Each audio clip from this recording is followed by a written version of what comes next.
बिस्मिल्लाहिर्रहमानिर्रहीम। अस्सलाम वालेकुम नाज़रीन। दिस टुडे प्रोग्राम में भलीकार मां ज़ोएब काका।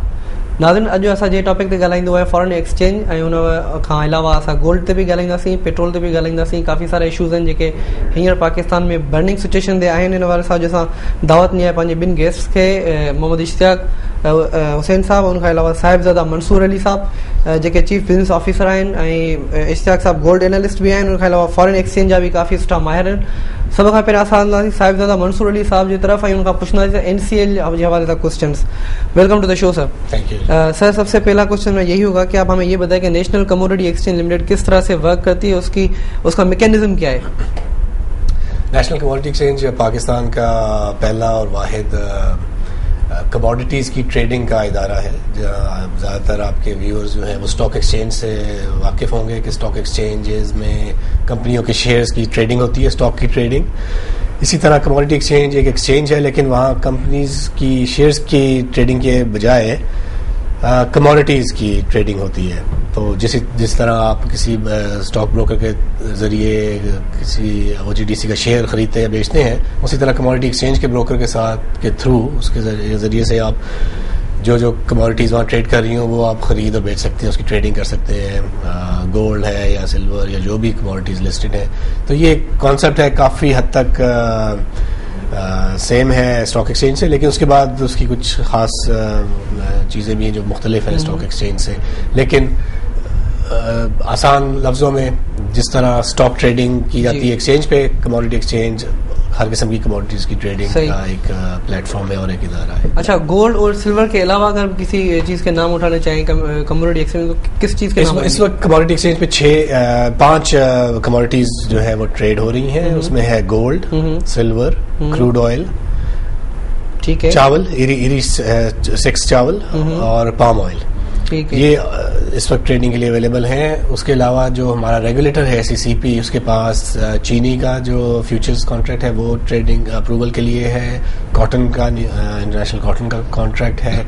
और हमारी जो रिसर्च है वो हम गंदम पे और बासमती चावल पे और मकई पे हम कर रहे हैं, और इस साल अगले 6 महीने में वो भी हम रेगुलेटर को अप्रूवल के लिए। ये रिसर्च किस हवाले से आपकी, क्योंकि अगर मार्केट कंडीशन की जहाँ तक बात की जाए वो तो वर्स्ट है। हाँ, नहीं, रिसर्च का मतलब है कि जब कोई आप प्रोडक्ट या कमोडिटी किसी एक्सचेंज पे लाने का सोचते हैं तो एक पूरा केस बिल्ड करना होता है कि वाकई इस कमोडिटी में ये फायदेमंद है भी कि नहीं, क्योंकि हर कमोडिटी एक्सचेंज पे ट्रेड नहीं हो सकती। उस पे कमोडिटी का साइज देखना जरूरी है कि उसके मार्केट का एक बड़ा साइज हो। छोटी अगर कमोडिटी है तो वो सूटेबल नहीं है। ज़्यादा लोग उसमें हों, एक नेचुरल ग्रोअर्स हों, यूजर्स हों, कंज्यूमर बैलेंस हो, मार्केट बैलेंस्ड हो। ये ना हो कि एक पार्टी का बहुत बड़ा हाथ हो। तो ये चीज़ें देखनी पड़ती हैं। उसके बाद फैसला किया जाता है कि वाकई ये सूटेबल है कि नहीं ट्रेड। अगर एग्रीकल्चर के हवाले से मैं थोड़ी बात करूँ तो वीट का हमारा बम्पर क्रॉप था लास्ट ईयर, और इस दफ़ा भी हमारा बम्पर क्रॉप होने के एक्सपेक्टेशंस तो हैं, लेकिन वो होना ही है बम्पर क्रॉप। तो इस हवाले से आपके ये एकदम तो मुझे काफ़ी अच्छे लग रहे हैं, लेकिन इस हवाले से गवर्नमेंट आपको कितना सपोर्ट कर रही है? गवर्नमेंट अब पिछले साल से हमारा काफ़ी डायलॉग बढ़ा है, और फेडरल गवर्नमेंट पे भी, पंजाब गवर्नमेंट भी बड़ी इस पे, क्योंकि वो वीट के एक बहुत बड़े बायर्स हैं। और काफ़ी इस वक्त जो बैंक फाइनेंसिंग है, हम सर्कुलर डेट एनर्जी में सुनते हैं, लेकिन एग्रीकल्चर पे उसका जिक्र नहीं होता, लेकिन वो भी काफ़ी बड़ा अमाउंट है। पिछले 2-3 सालों की जो गवर्नमेंट की सपोर्ट प्राइस पे बाइंग है, उस पे वो स्टेट बैंक ने की तरफ से फाइनेंसिंग हुई है। तो काफ़ी अनइकोनॉमिकल है, बड़ा जो डेफिसिट है गवर्नमेंट प्रोविंशियल गवर्नमेंट्स का भी होता है। तो ये एक मार्केट मैकेनिज्म का एक तरीका है जो उसका हल हो सकता है। बिल्कुल, हर चीज़ का हल तो नहीं है, लेकिन बेहतर अगर ट्रांसपेरेंट ट्रेडिंग मार्केट प्लेटफॉर्म हो जहाँ पे बेचने वाले को भी अच्छी कीमत मिल रही हो और ख़रीदने वाले को भी फेयर प्राइस मिल रही हो, तो वो एक बेहतर तरीका हो सकता है अगर सही तरह इम्प्लीमेंट। अच्छा, क्रूड ऑयल के हवाले से अगर मैं बात करूँ तो क्रूड ऑयल में काफ़ी कमी भी देखी गई थी शुरू में, फिर वो बढ़ गया, फिर कम हो गया, फिर बढ़ गया, और अब इस हद तक आप पहुँचा कि पाकिस्तान में उसका इफेक्ट आपने देखा। कल पूरा दिन स्ट्राइक रही, उसके हवाले से आज भी ये लोग चिल्लाते रहे कि हमारी मांगे पूरी की जाए, लेकिन वो नहीं हो रही, वो अलग बात है। तो क्रूड ऑयल में आप क्या समझते हैं कि क्रूड ऑयल को एज ए कमोडिटी आप कैसे देख रहे हैं? क्रूड ऑयल जो है वो एक इंटरनेशनल कमोडिटी है, सारी दुनिया उसको फॉलो करती है। उस पर ट्रेडिंग करती है और उस पर आपने बिल्कुल सही कहा, जो उसकी जो मूवमेंट रही है वॉलेटाइल है, कई फैक्टर्स उस पर असरअंदाज होते हैं। और हम क्योंकि अपना तो हमारा प्रोड्यूस नहीं करते, हम बाहर से ही इंपोर्ट करते हैं, तो इसलिए ज़्यादा हम एक्सपोज होते हैं प्राइसेस चढ़ने पे। बदकिस्मती है कि वो मिडिल ईस्ट का क्राइसिस भी शुरू हो गया, उससे पहले ही वो जो चढ़ रही थी कीमतें उनको और पुश मिल गया। हर किस्म के इन्वेस्टर्स भी इसमें इंटरनेशनल इन्वॉल्व हैं, स्पेकुलेशन भी होती है। तो जहाँ तक एक बात यकीन से कही जा सकती है कि आने वाले हफ्ते और महीने काफ़ी वॉलेटाइल है, इसमें बहुत ऊपर नीचे दोनों साइड की मूवमेंट्स हैं।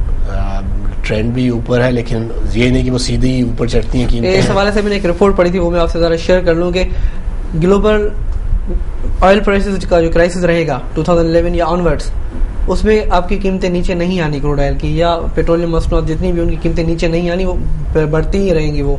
तो इस हवाले से अगर आप मुझे इसका थोड़ा और डीपली ओवरव्यू दे दें, क्योंकि आप कह रहे हैं कि वोलेटाइल रहेगी, क्या उसके बाद खत्म हो जाएगी? ये सिचुएशन खत्म तो नहीं होगी डेफिनेटली, क्योंकि रिपोर्ट भी अमेरिकन कंपनी ने शाया की है। जी, ये मतलब सही फोरकास्ट तो ऑब्वियसली पॉसिबल नहीं, लेकिन ज़्यादातर जो कंसेंसस व्यू है जितने भी एनालिस्ट्स का आप पढ़ें, वो यही लग रहा है कि जी बढ़ती हुई कीमतों का रुझान है। सही।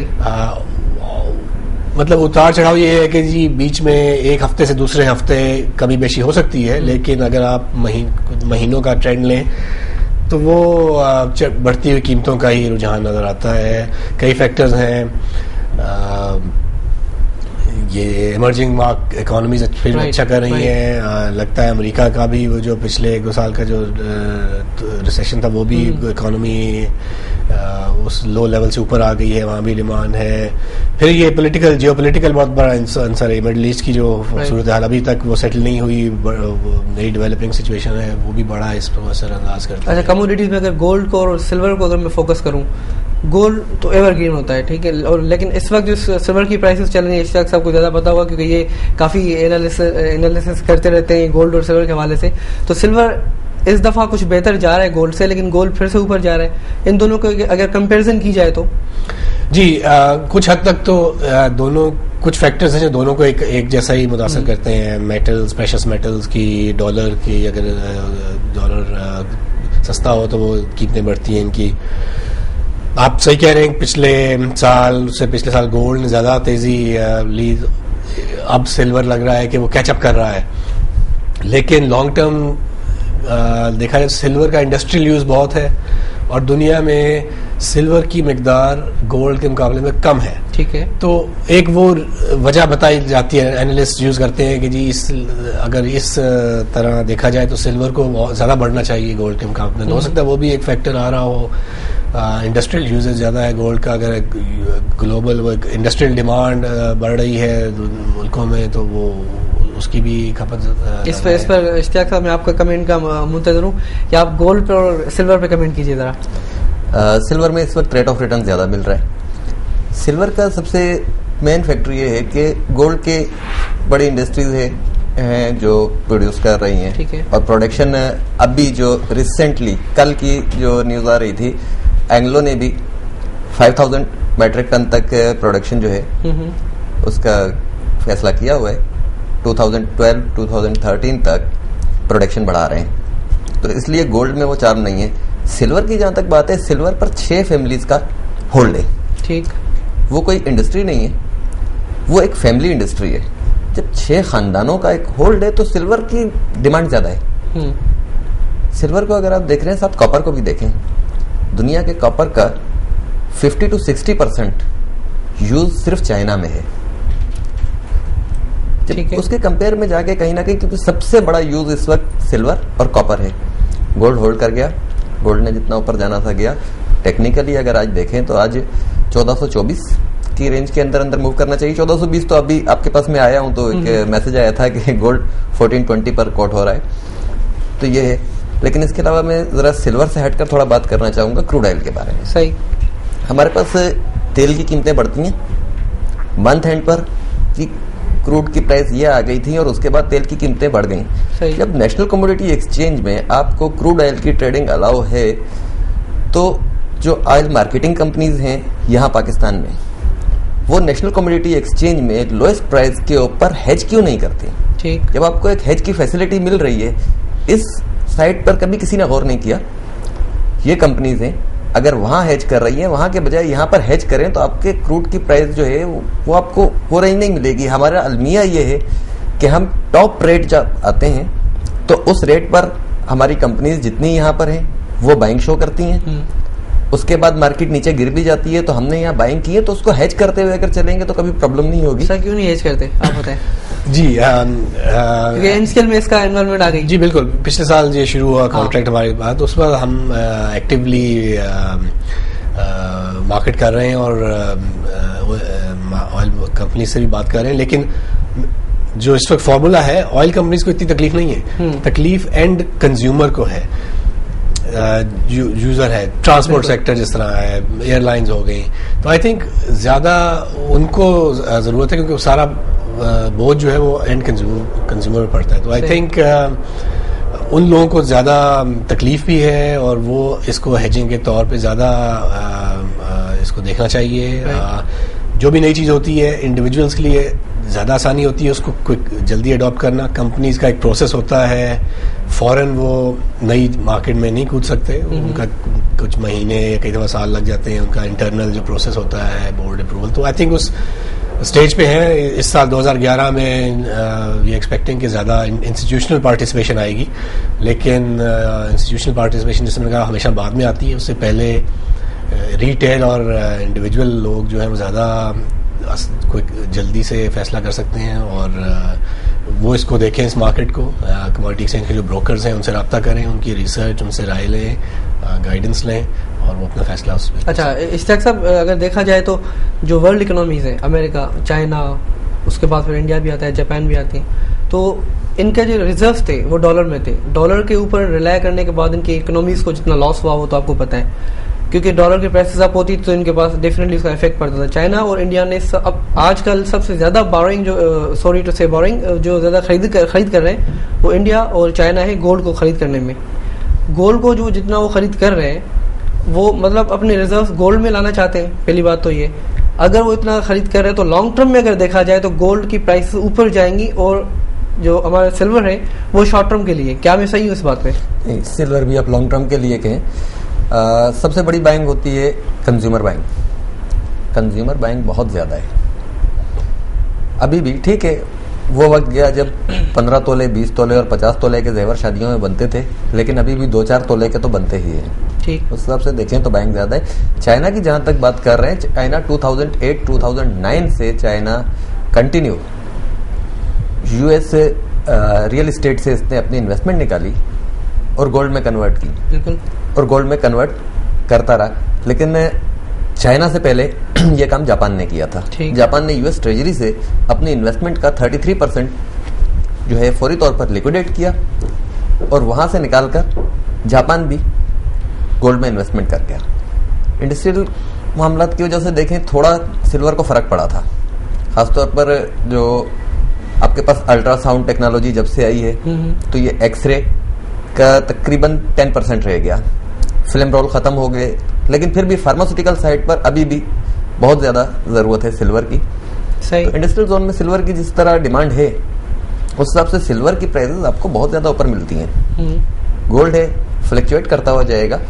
जियोपॉलिटिकल अगर आप देख रहे हैं, बहरीन के क्राइसिस आए और उसके बाद जो है ABCD कंटिन्यू इस्लामिक कंट्रीज में। हाँ। ये आप खुसूसी तौर पर नोट कर लें कि अभी तक इस्लामिक कंट्रीज के अलावा कहीं क्राइसिस नहीं है और उन कंट्रीज में ज्यादा है जो ऑयल प्रोड्यूस कर रही है। तो वहां भी रीजन बना, जब क्राइसिस आते हैं तो आपको ये मालूम होता है कि आपकी करेंसी डिवैल्यू हो जाएगी। ठीक है, आप उसे कन्वर्ट करते हैं फौरी तौर पर मेटल में। सही। अफगानिस्तान की मिसाल ले लें कि अफगान वॉर में अफगान करेंसी की और पाकिस्तान करेंसी का डिफरेंस ये था कि एक पाकिस्तानी रुपए के 800 अफगानी रुपए मिलते थे। 8 नोटों की गड्डियां तंदूर में रोटी के लिए लकड़ी के बजाय नोटों की गड्डियां चलाई जाती थी, ट्रकों के ट्रक भर के जाते थे। तो वो मेटल में कन्वर्ट हो रहा है। मेटल की प्राइस इसलिए जा रही है। प्लस ये कि अगर स्पेकुलेशन देखें तो स्पेकुलेशन बाइंग इस वक्त बहुत ज्यादा है और जब स्पेकुलेशन बाइंग होती है, स्पेकुलेटर जब मार्केट में आता है वो बाइंग करता है, वो एक मखसूस लेवल पर जाकर प्रॉफिट टेकिंग करता है और मार्केट को तेजी से नीचे की तरफ गिराना शुरू कर देता है। सही। लास्ट टाइम जनवरी के स्टार्ट में और दिसंबर के एंड में ये जब कॉम्बिनेशन था इसका, तो उस वक्त 1431 का टॉप रखा। टोटल स्पेकुलेशन बाइंग थी।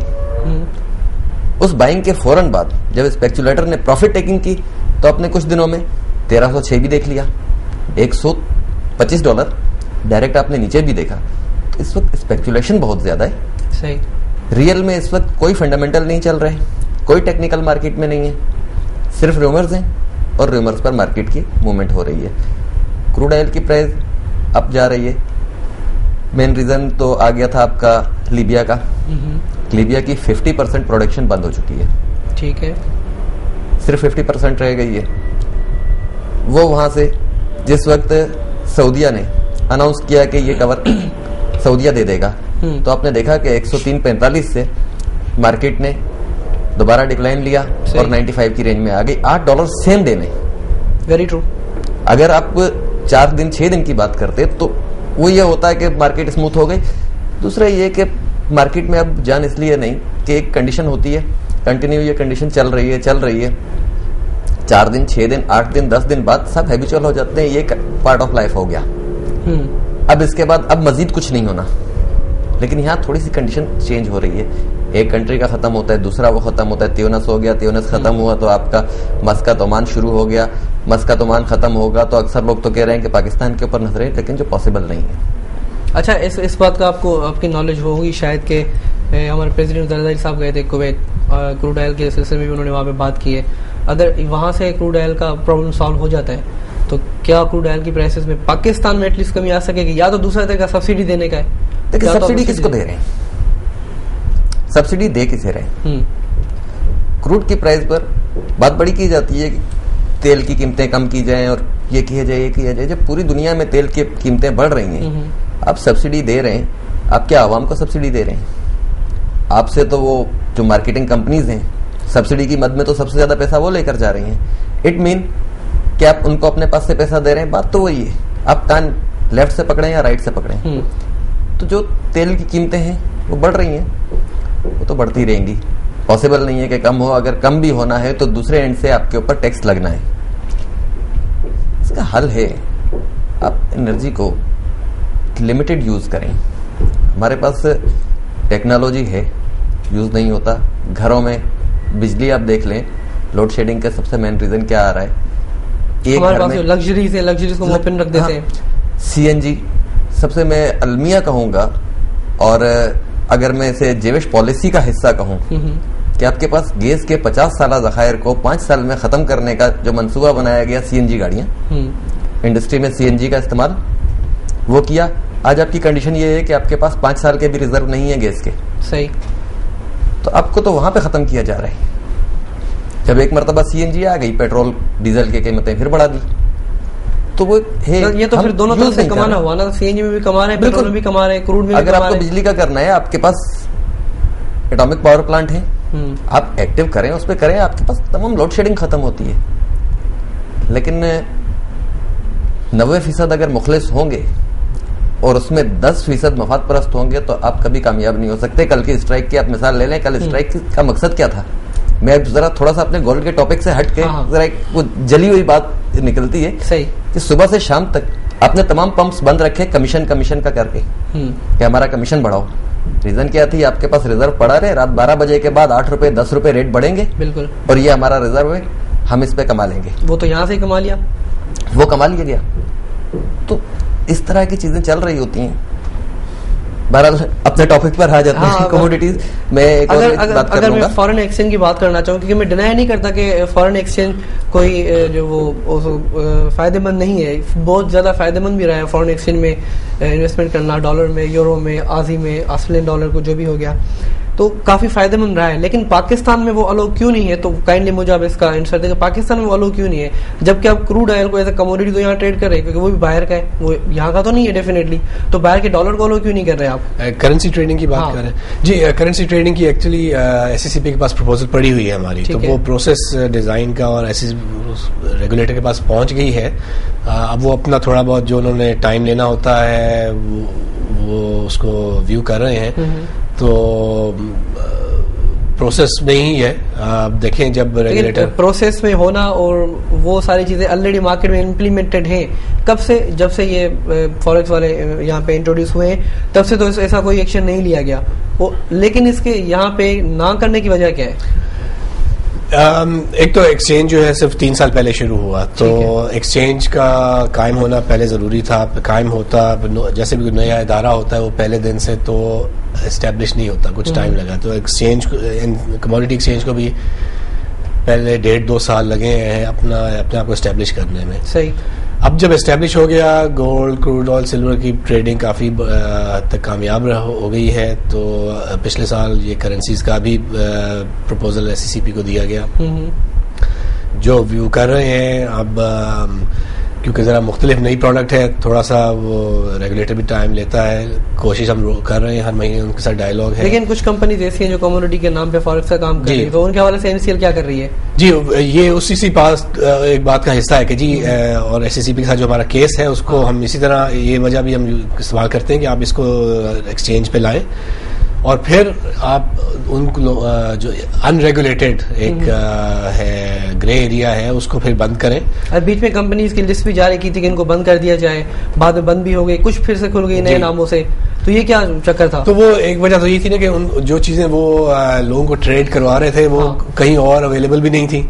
अब जब एक कमोडिटी एक्सचेंज बन गया है और उस पर प्रोडक्ट्स आनी शुरू हो गई हैं और जैसे ही करेंसी आ जाती है तो वो केस कंप्लीट हो जाता है कि फिर आम जो लोग वहाँ ट्रेड भी करते हैं उनके पास भी जवाब नहीं कि जी हम वहाँ क्यों करें। अब तो एक नेशनल कमोडिटी मैंने जहाँ तक देखा कि इनके पास अपना सॉफ्टवेयर जो वो प्रोवाइड करते हैं वो एक और होता है, जो उनके बैक पे काम कर रहा होता है सॉफ्टवेयर वो कुछ और होता है, उसमें काफी डिफरेंस होता है मार्जिन का भी। बिल्कुल। तो इस चीज को आप कैसे फिर खत्म करेंगे? इसको हम काफी काम कर रहे हैं। 2 महीने पहले एससीसीपी ने पहली दफा एक फॉरेक्स हाउस को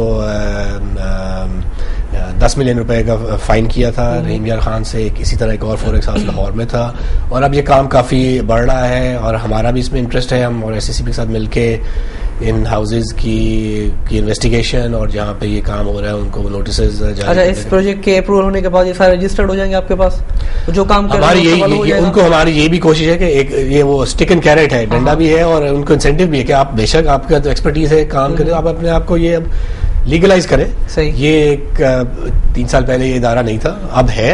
अब आप अपने आप को एक रेगुलराइज करके और वही प्रोडक्ट्स हैं आप उसको साफ शफाफ तरीके से। प्रोग्राम के टाइम की मुनासिबत से मैं आपसे ये पूछ रहा हूँ, ये तो बड़ी अच्छी बात हुई आपके लिए भी और हमारे लिए भी कि फॉरेक्स फॉलो किया जाए पाकिस्तान में, और फिर जो काम कमोडिटी की आड़ में हो रहा है वो तो फिर खुलेआम होगा और मेरे ख्याल से फॉलो तो होना चाहिए था पहले, लेकिन नहीं हुआ। तो इस पर आप क्या कमेंट करना चाहेंगे? होना पहले से चाहिए था। अभी तक जितना काम फॉरेक्स का हो रहा है वो लीगल नहीं है। ठीक है। एससीसीपी से कोई इन्होंने कोई एक्शन भी तो नहीं लिया ना, शुरू से कोई एक्शन भी तो नहीं लिया इन्होंने? नहीं, एक्शन पहले लिया गया था। हाउसेस सारे बंद हो गए थे 2002-2003 में।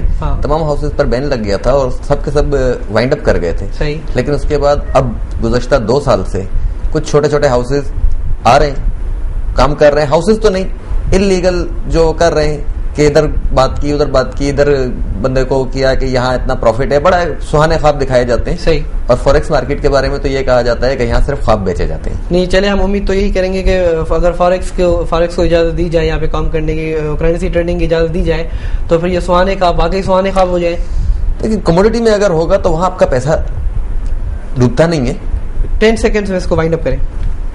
कमोडिटी लीगल है, आपका पैसा लेकर कोई नहीं भागता। ठीक है। फॉरेक्स में आप काम करते हैं, वहां की कंपनी डिफॉल्ट कर गई, यूएस से आपको 50,000 रुपए वसूल करने के लिए 10 लाख में वीजा नहीं मिलेगा। Thank you for joining us today. नाज़रीन, इश्तियाक साहब आई जो मंसूर साहब जो ये चवण त जेकर ये रेगुलेटरी पास थी वञे तो उनखां पोइ काफ़ी फ़ाइदेमंद साबित थींदी। इन सां गॾु जो प्रोग्राम जो वक़्तु ख़त्म थियो, इजाज़त ॾींदा। अल्लाह हाफ़िज़।